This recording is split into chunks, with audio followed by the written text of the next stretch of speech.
कहा कि एक वस्तु को 4550 रुपए में बेचने पर जो अर्जित लाभ है उसी वस्तु को इतने में बेचने पर हुए हानि का 5 गुना है। 20% का लाभ अर्जित करने के लिए वस्तु का विक्रय मूल्य क्या होगा। ऐसे सवालों को मेरे भाई यहाँ पर सबसे पहले आप देखिए बटरफ्लाई कंसेप्ट से आप बनाते हैं। कैसे बनाएंगे, आप अपने वस्तु को यहाँ कीमत जो है उसको बीच में रखते हैं, लाभ में बेची गई मूल्य दाहिने में और हानि में बेची गई मूल्य बाएं में।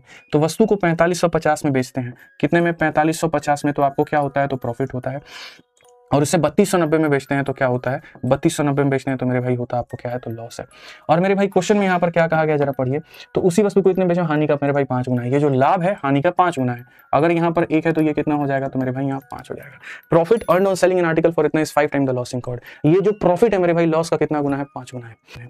और हमसे कहा गया यहाँ पर what will be the selling price of the article to earn the profit of इतना। तो मैं मेरे भाई सबसे पहले चाहूंगा कि मेरे भाई यहाँ पर हम सीपी को निकाले। जब तक क्रय मूल्य को नहीं निकाल सकते तुम यहाँ कुछ भी नहीं कर सकते। तो मेरे भाई होता क्या है, इनका जो अंतर है, आप ऐसे मान के चलो इनका अंतर कितने का, 1260 का। तो जैसे इनका जो सम है इसके अंतर के बराबर होगा। मेरे भाई यहाँ पर सीधा सीधा हम ये बात करेंगे कि गुरुजी 6 यूनिट जो है वो 1260 के बराबर है। 1 यूनिट का मान कितना हो जाएगा, 210। 1 यूनिट का मान कितना, 210। 1 यूनिट का मान कितना, 210। तो यहाँ पर ये वाली जो वैल्यू है ये कितनी हो जाएगी मेरे भाई, यहाँ पर बहुत तहजीब से हम बोलेंगे कि सर ये 210 होगा। आप इसमें 210 को जोड़ दीजिए, 3290 में 210 को जोड़ दीजिए तो 3500 हो जाएगा। और 3500 हो जाएगा तो एसपी हमारा कितना होगा, तो बोलेंगे सर ये देखो ये 3500 जो है ना ये अपने आप में 100% का मान है और इसमें 20 का प्रॉफिट, यानी हम इसको 120 में बेचेंगे। हमारे सामने 12 25 60 36 और 6 मेरे भाई यहाँ 42, ये हमारे सामने उत्तर होगा D for Devasena. D for क्या हो जाएगा, देवसेना हमारा बिल्कुल सही उत्तर होगा, कहीं कोई दिक्कत की बात नहीं होगी।